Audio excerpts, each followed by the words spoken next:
أعوذ بالله السميع العليم من الشيطان اللعين الرجيم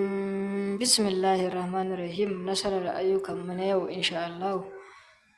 Allah kamar da kuke gani alert ne insha Allah na kuɗi da muka tura wasu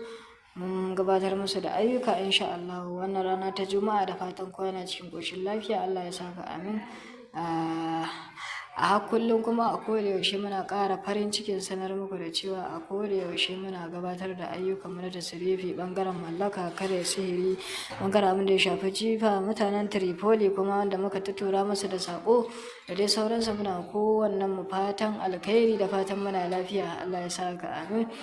insha Allah wannan shine sirrukan mu insha Allah a koda yaushe kuma na ci gaba da kawo muku manyan asararin mu insha Allah akwai waɗanda suka yi mun tambaya akan menene tasrifi to tasrifi shine ka ɗauki abu ka sarrafa zuwa wani abu kamar ɗanyen abinci ne ka sarrafa shi zuwa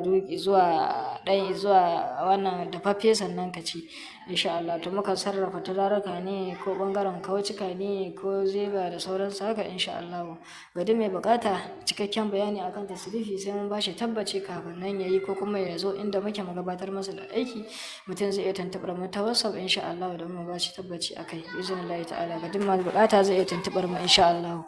ina kowannen ku fata alkhairi da fatan kowa na lafiya a daure ai mana subscribe ai mana share din wannan babba garnakaki attajiri dukeken sirrin namu ga namban mu nan +2348103304786 da fatan muna lafiya Allah bugije ya biya mana dukkan mun bukatun mu da fatan kowa na lafiya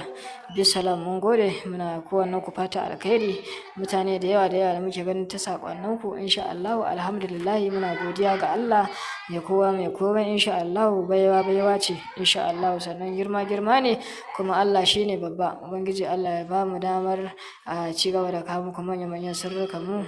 wannan abu insha Allah muna godiya masha Allah